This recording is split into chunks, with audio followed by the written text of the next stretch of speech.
Voilà, bonjour. Poursuivons la lecture aujourd'hui de À quoi sert le pape, ce petit livre ou ce fascicule de Monseigneur Gaume, extrêmement intéressant et instructif. Donc, on est au chapitre 5, À quoi sert le pape? Eh bien, le pape sert à conserver la liberté. Le bien dont l'homme d'aujourd'hui se montre le plus jaloux et le moins fier, c'est la liberté. Les devoirs de tous sont les remparts de la liberté de chacun. Sans pape, point d'église. Et sans église, qui enseignera les devoirs des rois envers les peuples, les devoirs des peuples envers les rois, des pères envers les enfants, des riches envers les pauvres, des forts envers les faibles, et réciproquement, personne. Qui, avec une autorité souveraine, arrêtera le téméraire qui veut les franchir? Personne. Qui, avec la même autorité, le reprendra lorsqu'il les aura franchis, en lui disant, fût-il empereur, « Cela n'est pas permis ». Personne. Avec le pape tombent toutes les barrières protectrices de la liberté. À la place, qu'aurez-vous? Eh bien, ce que l'humanité sans le pape a eu toujours et partout, licence et despotisme. Alors, entre parenthèses, la licence est différente de la liberté en ce qu'elle n'est pas conforme à la nature de celui qui est licencieux, qui profite qui fait tous ses caprices, etc. Qui subit toutes ses passions, qui succombe à toutes ses passions, etc. La liberté, c'est le devoir, en fait, c'est un devoir, d'aller librement, donc par les moyens que l'on veut, que l'on préfère, que l'on choisit, selon sa nature, etc., les circonstances, et ainsi de suite, vers le but pour lequel on a été créé. Or, l'homme a été créé, comme chacun devrait le savoir, pour son salut, c'est-à-dire pour retourner au Créateur, pour toujours. Un moment d'épreuve, création donc, un moment d'épreuve sur la terre, une épreuve tout à fait légitime. Le paradis, ça se mérite quand même un peu, même si sans le Christ, il était évidemment impossible d'y retourner, d'y aller, puisque les portes du paradis étaient fermées, à cause du péché originel. Mais tout de même, Dieu demande à l'homme, à ses enfants adoptifs, un certain effort. Plus ou moins intense, selon la sainteté atteinte durant la vie, pour avoir une part de mérite au ciel. Sinon, ce serait beaucoup trop facile, et même quelque part, ce serait idiot. C'est-à-dire que Dieu aurait très bien pu créer des espèces de robots biologiques ou pur esprit, comme les anges, enfin, voilà, et qui sont créés pour obéir, pour lui obéir, pour faire tout ce qu'il veut, pour toujours dire, entre guillemets, Amen, etc. Bon, au ciel, il n'y aurait donc que Dieu et des esclaves, ou des entités machines.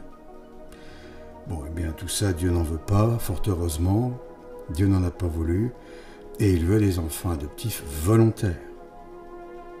Et pour aller au ciel, il faut imiter un peu son Dieu et, entre guillemets, ses parents. Or, qui a plus souffert que le Seigneur ici-bas? Personne. Et qui a plus souffert que la Sainte Vierge en tant que mère? Personne.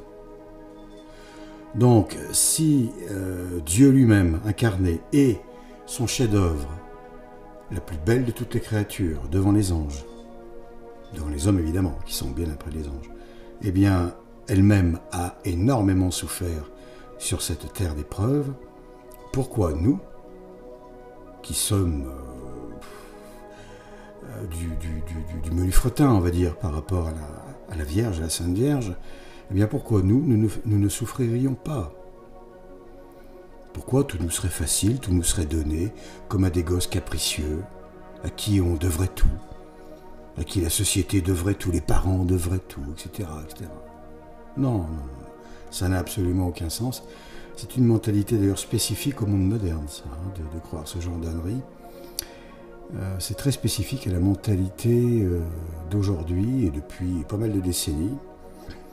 une mentalité assez exécrable. Il faut bien le dire. Bien, continuons. Oui, donc la licence, pardon, voilà. Alors la licence, ce n'est pas le fait d'agir librement en vue de son salut, non. C'est le fait de faire n'importe quoi, tout ce que l'on veut, au détriment de tous ceux que l'on croise, peu importe, du monde entier, etc. Je prends un exemple qui va surprendre peut-être quelques personnes, mais ceux qui pratiquent aujourd'hui le satanisme, à ciel ouvert. Alors ça va des magiciens de rue, des magiciens démoniaques, qui se font aider par des démons pour réaliser leur tour. Ce sont de réels tours de magie, hein, absolument. L'un dénommé Yves, par exemple, un asiatique chinois a priori, fait apparaître du pain, de tout un tas de trucs, de la nourriture, des objets. Eh bien, les démons font réellement apparaître ces choses dans les mains de cet individu. Et entre autres, hein, parce qu'il y a énormément de tours, on va dire, entre guillemets, de magie, effectuées par lui, par plein d'autres, maintenant, Dynamo, l'un des plus connus, et j'en passe. Et j'ai là-dessus, bien entendu, nous disposons de dizaines de vidéos. Hein, il n'y a pas de... Il suffit de taper magicien démoniaque sur Internet, sur YouTube, et là, il y a toute une panoplie de vidéos, pour le moins explicites, sur la question. Alors, ce n'est pas pour rien si la plupart des affiches font apparaître des démons, etc. Bon, et ce n'est pas nouveau du tout. Ce genre de procédure est vieille, pour ainsi dire, presque comme le monde. Presque. Comme Adam ne pratiquait pas cela, évidemment. Ève non plus. Mais à partir de Caïn, peut-être que si, on ne sait pas. En tout cas, les Égyptiens pratiquaient ce genre de choses, ce genre de communication avec le monde des anges déchus, et faisaient appel à leur aide pour avoir une domination sur le monde. Alors eux, et ceux qui aussi, c'est la grande mode, apparemment maintenant, investiguent dans des maisons ou châteaux ou lieux hantés, soi-disant. Bon, comme s'il y avait des lieux qui n'étaient pas hantés de nos jours. À part quelques maisons, à part quelques lieux très privilégiés, où la Sainte Vierge est apparue, par exemple. Mais sinon, les démons sont partout. Ils agissent par contre de façon très très différente. Pour ceux qui veulent s'informer sur ces sujets, il faut lire en priorité Monseigneur Gougenot des Mousseaux. Le chevalier Gougenot, pardon, pas Monseigneur, le chevalier Gougenot des Mousseaux, qui est un catholique évidemment traditionnel. Il n'est pas de notre époque. De mémoire, il est du 19e, je crois. Ou du 20e, je ne sais plus. Et donc, là, ces écrits sont vraiment remarquables et montrent à quel point le spiritisme, on appelle le spiritisme, qui s'appelait avant le satanisme, qui regroupait donc les tables tournantes, le Ouija, donc le spiritisme, l'écriture automatique et toutes ces procédures, qui sont tout simplement des modes de communication avec les démons, les anges déchus. Il n'y a pas de fluide particulier, absolument pas. Il y a des individus humains plus ou moins réceptifs à ce genre de choses, plus ou moins prédisposés à pratiquer ces abominations devant Dieu. C'est un péché mortel, de se livrer à ça. Eh bien, donc ceux-là, maintenant, sont mus sans doute par une bonne dose d'orgueil, de vanité et de bêtises crasses. Mais ça, ils ne s'en rendent pas compte, puisqu'ils n'y connaissent absolument rien. Ils vont sur un champ de bataille dont ils ignorent tout. Ils ignorent qui est l'ennemi, à qui il s'adresse. Ils s'imaginent s'adresser aux morts, aux gens qui habitaient là, etc. Bon, bref. Donc, tous ces gens-là font des tas de vidéos sur YouTube qui plaisent beaucoup, qui sont la plupart assez bien faites. Bon, les escrocs, on les voit tout de suite. Il y en a qui ont senti le filon, qui sont réellement ridicules, c'est pathétique. Enfin bref, mais ceux qui sont à peu près crédibles et qui sont confrontés réellement à des toutes petites manifestations diaboliques, portes qui claquent, paroles, prononciation très, très subtile, etc. Donc vraiment des petites choses de rien du tout, comparé à ce que les saints, les âmes saintes ont pu vivre. Là, il y a des écrits là-dessus, il faut absolument les lire, pour se rendre compte de l'énormité des phénomènes diaboliques qui se sont attaqués aux saints, aux saintes âmes. Donc là, il n'y a pas besoin, parce que tout le monde est plus ou moins satanisé aujourd'hui. Le monde est antichristique. C'est pour cela d'ailleurs que l'antichrist en personne est très très bientôt là, puisque lui, à l'inverse de son opposé, donc de notre Seigneur, de Jésus-Christ,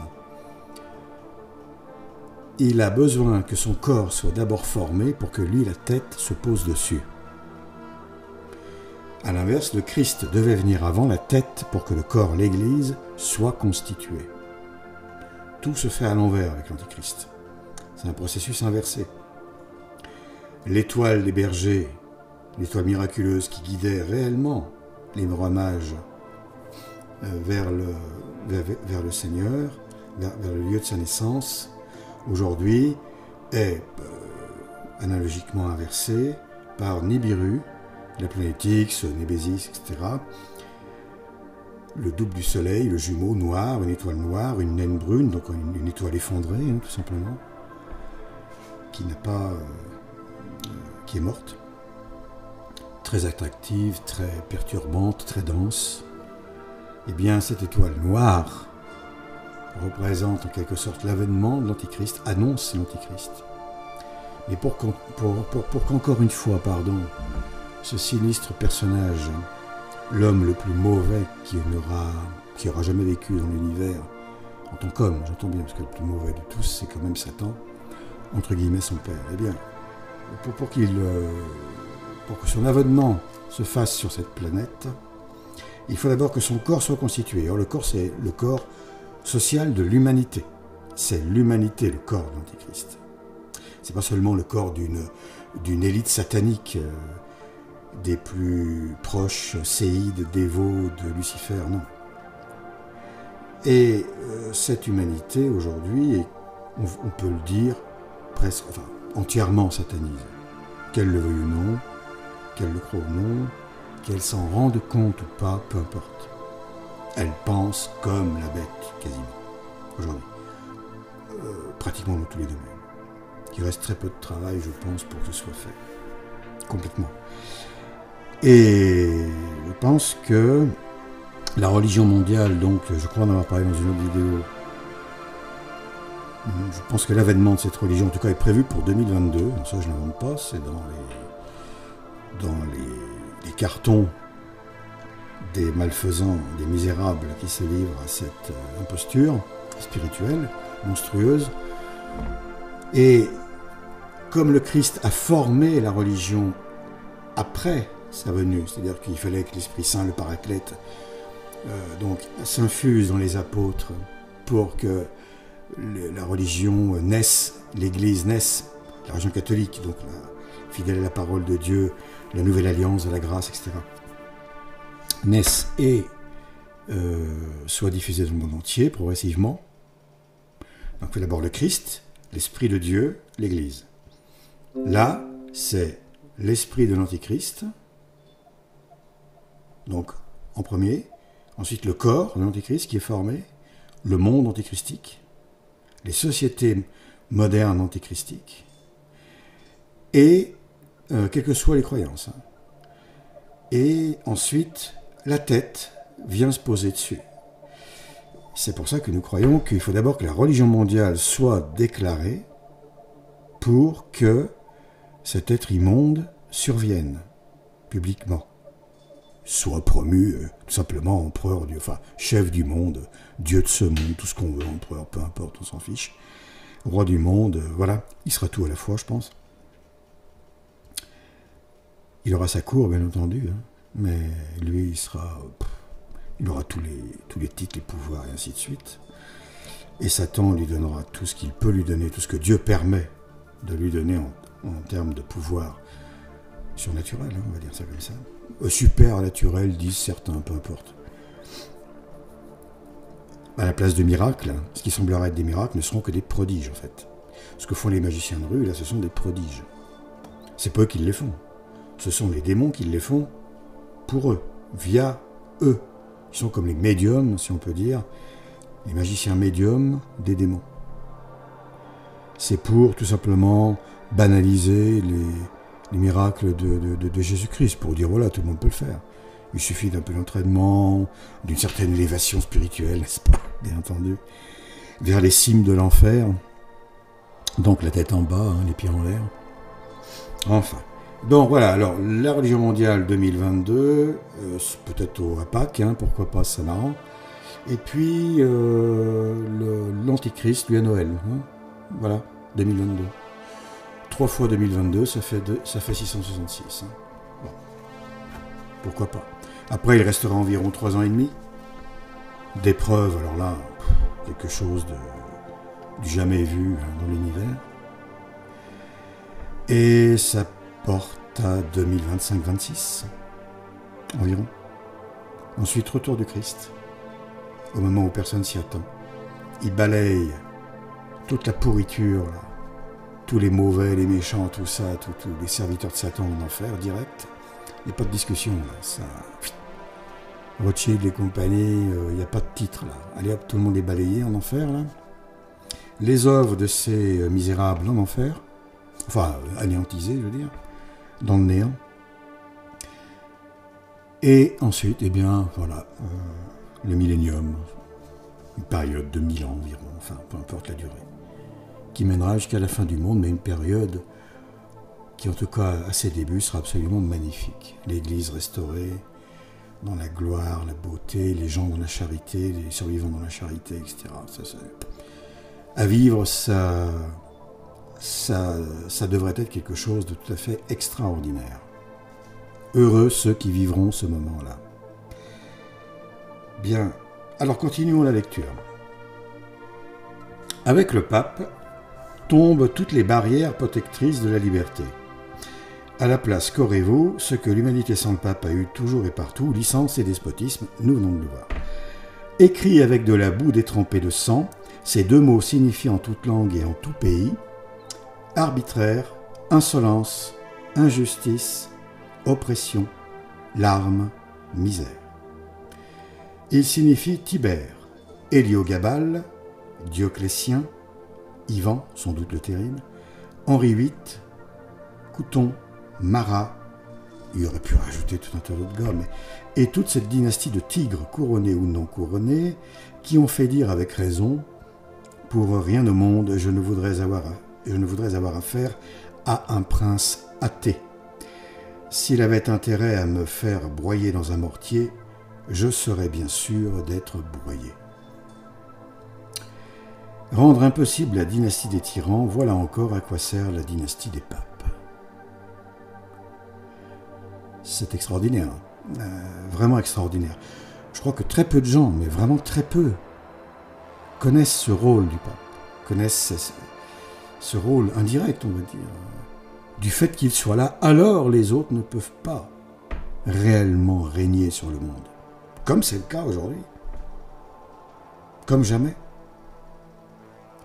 Jamais il n'y a eu un gouvernement mondial. Aujourd'hui, il est en place. Il est en place. Toutes les mesures harmonisées mondialement contre le virus bidule, eh bien, c'est la preuve que le gouvernement est en place.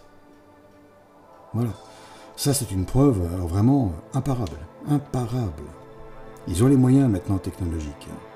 Ce n'est pas pour rien si les démons ont donné l'ordinateur à l'homme. C'est pour justement arriver à ce but. Sans l'ordinateur, ça serait impossible. Sans la technologie, les caméras, les satellites, etc.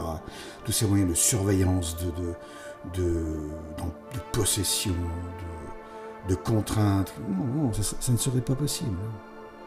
D'ailleurs, la culture antichristique n'aurait pas pu être diffusée de façon universelle sans Internet. Sans la télé, les médias, les journaux, la radio, etc.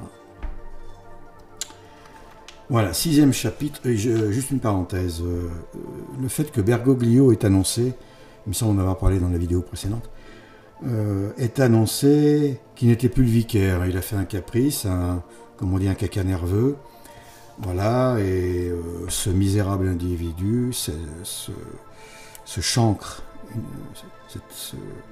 bref, eh bien, a décidé que bon, il n'y a plus de vicaire, hein, c'est fini, on passe à autre chose, voilà. Le vicaire, on n'en parle plus. Donc, alors déjà, il n'a jamais été pape, c'est entendu, c'est un athée même. Il est athée, a priori, il ne croit même pas en Dieu. Déjà, c'est certain, il ne croit absolument pas en la divinité de Jésus-Christ. S'il croit à son existence, je pense que oui, parce qu'historiquement, c'est absolument imparable. Même les Juifs ne remettent pas en cause l'existence de Jésus-Christ. Quand je dis les Juifs, c'est les talmudistes, les kabbalistes, les sanhédrins, quoi, les pharisiens, hein, les pharisiens de notre époque, voilà. Ceux qui ont la même mentalité, je ne parle pas des Juifs réellement convertis, il y en a très peu, il y en a un petit peu.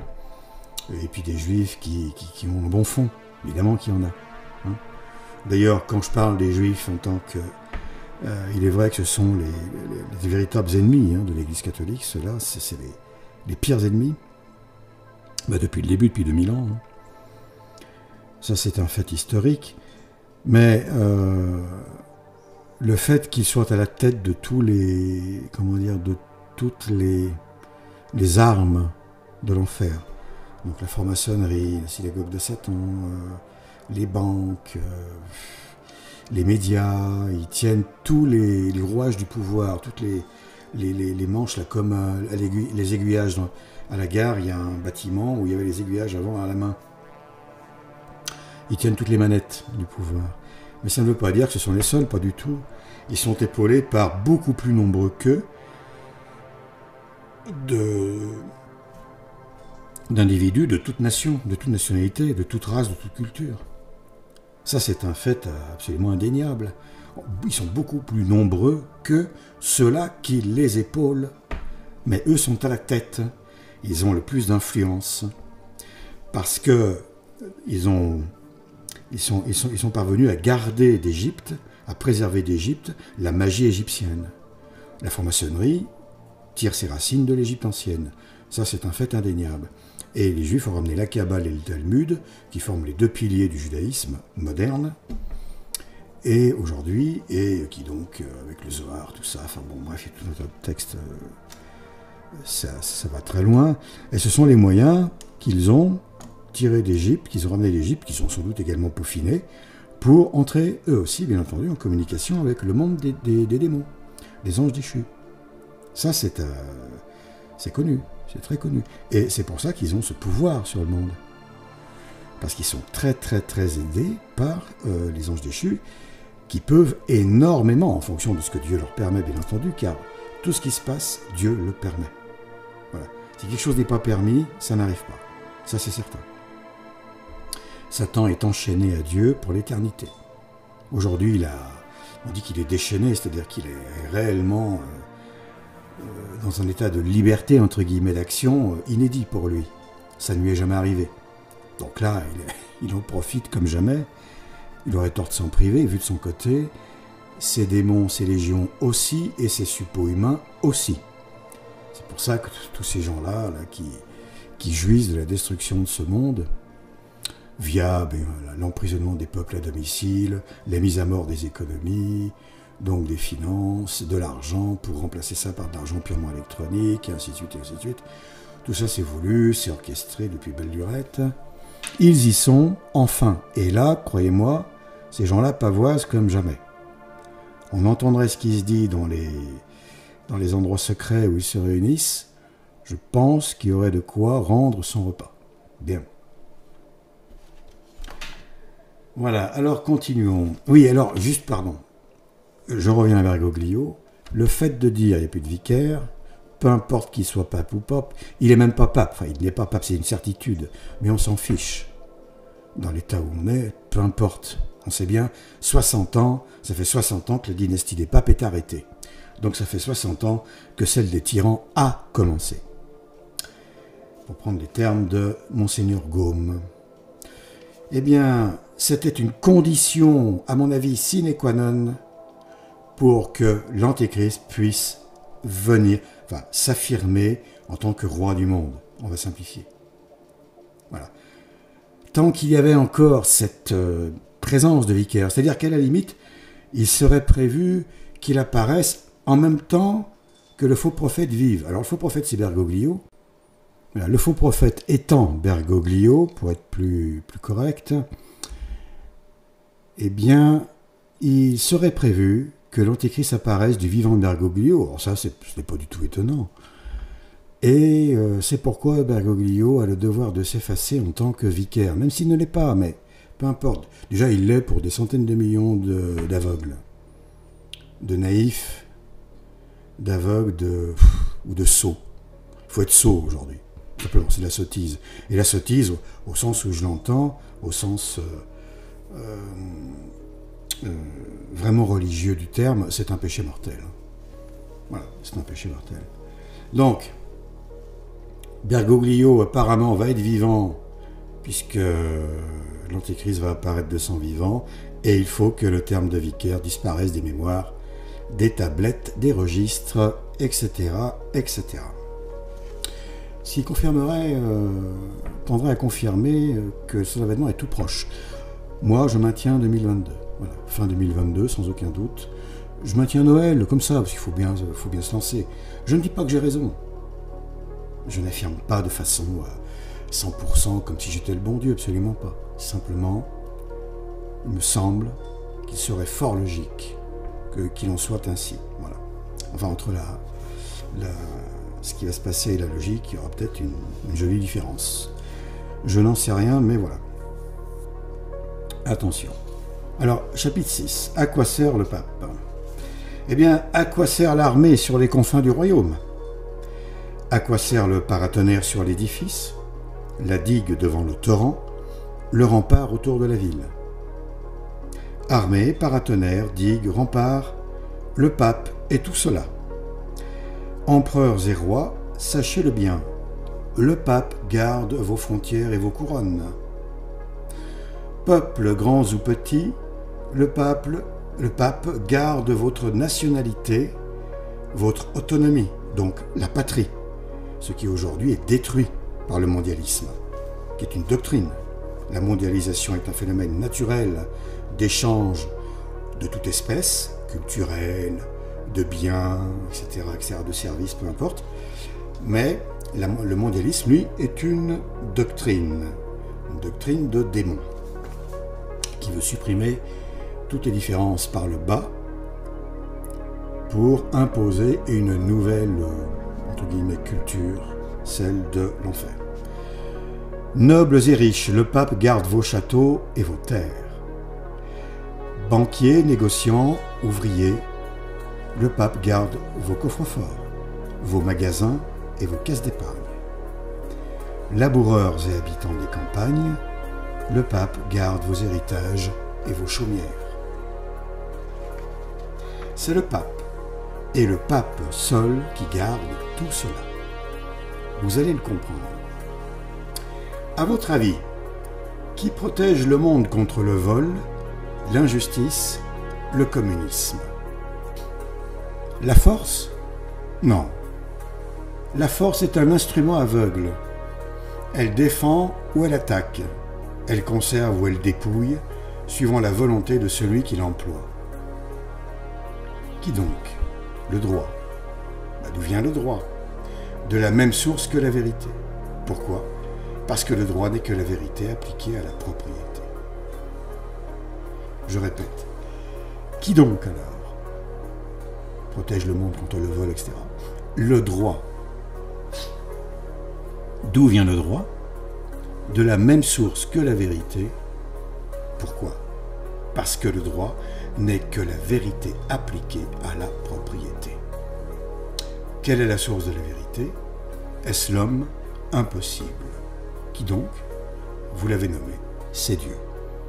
Alors là, encore une parenthèse qui s'impose. Comme aujourd'hui tout est inversé, les valeurs, les modes de pensée, et ainsi de suite, par le délire humain, pas en réalité, naturellement, pas en vérité, eh bien, cela aussi est inversé. C'est-à-dire qu'aujourd'hui, le droit tel que Dieu le veut par la vérité, par sa vérité, via sa vérité, qui implique un droit X ou Y, eh bien, aujourd'hui, c'est remplacé par le droit de l'homme. Le modernisme, c'est l'affirmation que chacun a sa vérité, qu'il n'y a pas de vérité, que la vérité dépend des expériences de chacun, et ainsi de suite. Bon. Cela signifie que la vérité de Dieu, tout le monde s'en fiche, il n'y en a pas. Le droit de Dieu, du coup, il n'y en a pas non plus. Et comme l'homme a la vérité, c'est son droit qui s'applique. Et c'est pour ça qu'aujourd'hui, on a affaire à des lois, donc des devoirs, des lois, complètement débiles, psychopathiques, maléfiques, poussent au crime, poussent au péché, sacrilège, blasphématoire, et ainsi de suite, et ainsi de suite, et ainsi de suite. C'est les lois de l'enfer aujourd'hui qui s'appliquent. Ce ne sont pas les lois de Dieu, ce sont les lois de l'enfer qui s'appliquent sur ce monde. Terminé ce monde, il est fini.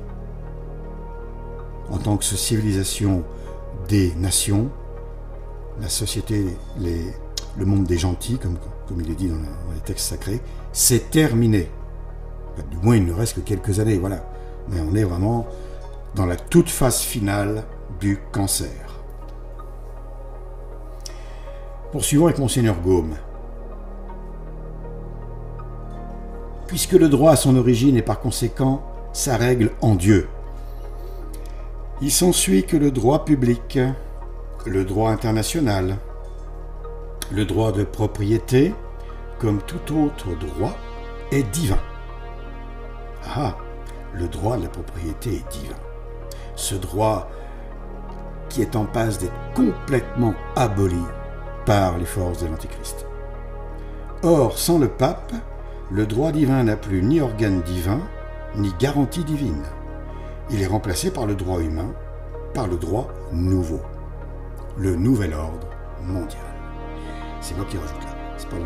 Lagaume ne parlait pas de nouvel ordre mondial encore à son époque. Mais, bien qu'il était dans les cartons déjà, des sociétés secrètes.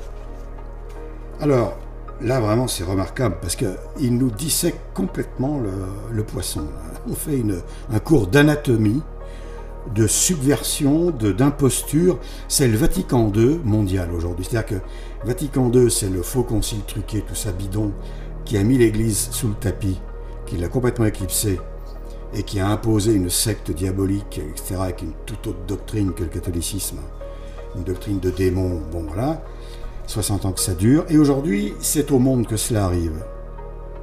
On remplace le droit naturel pour l'homme, tel que Dieu l'a voulu, par le droit antinaturel de Satan contre l'homme. C'est épouvantable. Ce qui arrive est épouvantable. C'est un véritable cauchemar, parce que c'est invivable. À terme, c'est invivable. Tout le monde le constatera. Alors, continuons. Qu'est-ce que le droit humain ? C'est le droit de l'homme devenu lui-même son Dieu et prenant pour règle de ses actes, non la loi éternelle de justice, mais ses caprices et ses intérêts. Exactement ce que nous venons de dire. C'est le droit de la force. Eh oui, aujourd'hui, vous n'êtes pas d'accord, on vous tape sur la tête, à coups de matraque, et avec plaisir, s'il vous plaît. Vraiment, on a affaire à des... Concernant les forces de l'ordre, je ne vais pas être tendre. On a affaire à des minables, des misérables. Dès qu'il y a du gros danger, personne, et plus personne. On ne les voit pas dans les banlieues, là où il y a tous les trafics et compagnie, entre autres. Non, non. Tape sur les gosses, les étudiants, les femmes seules, les infirmières, les gilets jaunes désarmés. Hein ? C'est facile de taper sur quelqu'un de désarmé, surtout quand on est sous une armure de Robocop, qu'on a tous les droits, qu'on ne craint rien, que même si on tue, on craint rien du tout. Juste une procédure fantoche, histoire de faire plaisir au peuple et de le faire taire. Le poulailler arrêtera de piailler. Non, vraiment, les forces de l'ordre, entre guillemets, les forces du désordre, les forces de l'ordre du mal, vraiment, sont extrêmement décevantes. Il n'y a absolument même pas moyen de leur parler. Même le plus simple du bon sens, enfin le bon sens premier qu'un enfant de 5 ans possède naturellement. Le bon sens universel, qui fait qu'on peut être d'accord avec n'importe quel individu sur la planète. y compris dans une tribu d'Amazonie ou sur les bords du fleuve Ombo, en Éthiopie, je crois. Voilà, dans des tribus où personne ne fout les pieds quasiment. Ce qui fait que l'homme est homme. Non, même plus aujourd'hui, c'est fini avec eux. On ne parle pas à ces gens-là. Ils sont au-dessus, n'est-ce pas?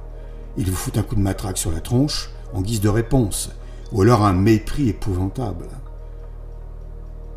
Le mépris du ver de terre par rapport au cerf, l'animal, hein, avec son panache, comme disent les Québécois, ou un animal noble, quoi. Non mais attendez, on va où là? C'est pas des forces de l'ordre, ça. C'est de la milice de l'Antichrist. Tout simplement. Hein? Donc cette force qui s'abat là, cette violence qui est là pour paralyser par la peur les populations, ça marche parce que les populations ne sont pas armées. Pas toutes. Il y en a une qui est armée, c'est celle des États-Unis. Là, c'est pas la même histoire. Donc, c'est le droit de la force, le droit de la convenance, le droit de la convoitise, donc du vol, hein, tout simplement, de la rapine. On est volé par les banques, par les impôts, par les taxes, tout le temps. C'est le droit de David faisant périr Uri pour ravir Bethsabée. Le droit de Néron faisant couper la tête aux propriétaires de l'Afrique pour s'adjuger cette province. Le droit des souverains du Nord s'emparant au siècle dernier de la malheureuse Pologne et s'en partageant les lambeaux. Son code est court. Ôte-toi de là que je m'y mette, ou sinon, je rajoute, coup de matraque, bombe, missile, peu importe quoi. Dans ces conditions, la force d'autrui, la convenance d'autrui, la convoitise d'autrui sont une menace perpétuelle à vos biens et à votre sécurité. On en veut au pape parce qu'on en veut à toutes ces choses. Tenez cela pour le 13e article du symbole. Doutez-vous? Interrogez les Français qui ont vécu il y a 70 ans, donc à l'époque de Monseigneur Gaume, ce qui remonte à 1800 et quelques, et les Italiens qui vivent aujourd'hui. C'était l'époque de la terreur, là. Presque. Dans tous les temps et dans tous les lieux, les loups de la forêt en veulent aux bergers, parce qu'ils en veulent aux brebis. Malgré leurs dénégations hypocrites, les loups de la révolution, du socialisme, du communisme, du droit nouveau, ne font pas exception. Droit nouveau, homme nouveau, hein. Nouvel ordre mondial. Leur acharnement contre la papauté devrait vous ouvrir les yeux et vous apprendre que le pape est bon à quelque chose, même au point de vue de vos intérêts temporels. Parenthèse, l'Eucharistie, la transsubstantiation, le miracle dominical et journalier, quotidien, parce que dans le monde entier, avant, il y avait des messes valides partout autour du monde, chaque jour de la semaine. Et le Christ était là, en croix, non sanglant, au-dessus du prêtre, se donnant en sacrifice. Et l'hostie devenait tout Dieu, et ainsi de suite. Cela est incontestable. Et si ceux qui doutent, ceux qui n'y croient pas, voulaient une preuve, comme l'Eucharistie ne leur suffit pas, le miracle ne leur suffit pas, parce qu'évidemment il n'est pas visible, à part quelques privilégiés. Padre Pio voyait ce qui se passait, d'autres aussi, sans aucun doute, le curé d'Ars aussi. Parfois, pas tout le temps, enfin bref, voilà, peu importe. Et d'autres saintes âmes ont vu la cour du ciel qui descend avec le Seigneur, au-dessus de l'autel, et qui se donne à chacun qui prend l'Eucharistie, à chaque petite âme. Il y en a pour qui ça ne suffit pas du tout. 2000 ans de pratique, d'une folie pour le monde, parce que c'est une folie pour les ratiocinants. Les ratiocinants, alors c'est ceux qui sont des rationalistes rationalisants, c'est-à-dire c'est un cheval avec des œillères, fermé, à qui on a enlevé la moitié du cerveau. En gros, c'est ça. Hein, si on... je sais pas, c'est un circuit fermé. Le gars, c'est un circuit fermé. Il s'est auto-divinisé, en fait. Ce que j'ignore n'existe pas, ce que je sais, il n'y a que ça qui existe. Puis c'est tout. J'appelle ça, je suis désolé d'employer ce mot, mais un con. Un con. Un con, c'est celui qui dit non à tout ce qu'il ignore. C'est la meilleure façon de ne jamais apprendre quoi que ce soit. C'est exactement l'inverse de l'humble qui apprend. La connaissance ne peut pas rentrer chez un con. Le con est impénétrable. C'est une muraille face à la connaissance. Comme l'Église est une muraille infranchissable et infaillible face à l'hérésie et aux hérétiques. Mais c'est un autre plan. Donc, ceux-là qui croient que l'Eucharistie c'est juste une fable, eh bien sachez que l'ennemi, au plus haut degré, raffole des hosties consacrées pour les profaner. Alors, les profanations, il y en a de toutes les sortes. Ça va du couteau, piétinement, urine et compagnie, excréments, procédures sexuelles, enfin tout ce qu'on veut, les plus abominables, les plus grandes abominations possibles. C'est ce qu'ils préfèrent là-dedans. Donc plus le mal est grand, plus ils sont, entre guillemets, les préférés, soi-disant, de leur maître Satan. Mais sachez que ça se paye très très cher. Une hostie consacrée, c'est très précieux pour ces gens-là, dans la mesure où ça va permettre de faire du mal au corps de Christ, etc., etc., etc. Il suffit de se renseigner. Ouais, c'est pas compliqué. Renseignez-vous par vous-même si vous doutez. Vous verrez bien. Donc l'ennemi prouve que l'Eucharistie est un miracle authentique, que la transsubstantiation est quelque chose de tout à fait réel et vérace, véritable. Poursuivons. En vérité, quand on voit les peuples et les rois de l'Europe attaquer la papauté, on se figure une troupe de forcenés démolissant l'édifice qui les abrite et qui, en tombant, les écrasera sous ses ruines. Voilà, désolé pour le petit bruit, là. C'est l'ordinateur qui... Voilà. Donc, voilà pour le chapitre 6. Il en a dit beaucoup, beaucoup, beaucoup. Et tout ce qu'il a dit est démontré à notre époque, d'une façon beaucoup plus complète encore. Lui, il donne la théorie, et nous, on a la pratique derrière. Chapitre 7. À quoi sert le pape roi ? J'entends 1000 voix qui crient « Aussi, nous voulons du pape. Il faut qu'il y ait un pape. » Mais il y a le pape roi et le pape pontife. Si nous ne voulons pas du premier, nous voulons du second. C'est pour exalter le pontife que nous abaissons le roi.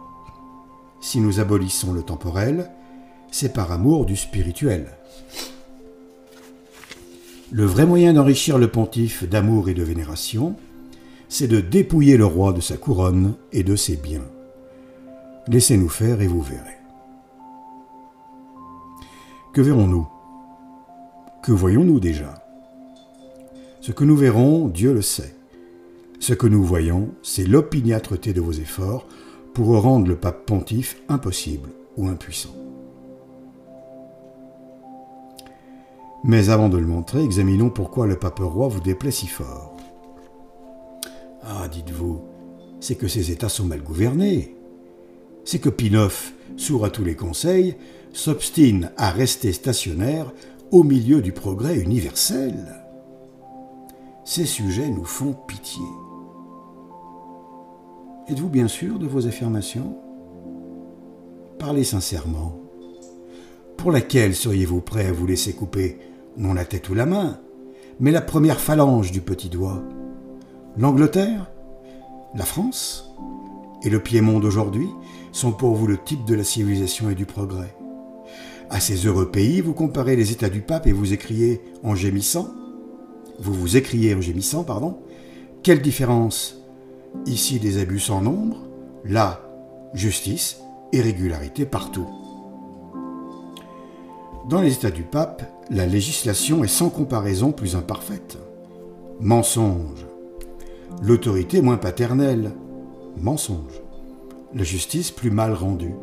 Mensonge. La misère plus profonde. Mensonge. Les finances plus mal administrées. Mensonge. La liberté moins grande. Mensonge. L'instruction moins avancée. Mensonge. La propriété moins respectée. Mensonge. Les impôts plus lourds. Mensonge. La vie plus chère. Mensonge. Tous ces mensonges et d'autres encore sont constatés dans 2 ouvrages, irréfutables comme l'histoire. Le premier parle en chiffres et en chiffres officiels. Il s'appelle Rome et Londres. Le second est de l'ambassadeur même de France à Rome, M. de Rennevall, qui sans doute n'était pas payé pour faire l'apologie des États du pape. Dans un rapport diplomatique que vous ne lirez pas, ce témoin si compétent et parlant de si haut dit entre autres choses: « Je ne cesse d'interroger les personnes qui viennent me dénoncer les abus du gouvernement papal. Ce mot est parole d'évangile. Mais en quoi consistent ces abus? C'est ce que je n'ai pu encore découvrir. Toutes les mesures adoptées par l'administration pontificale portent le cachet de la sagesse, de la raison et du progrès.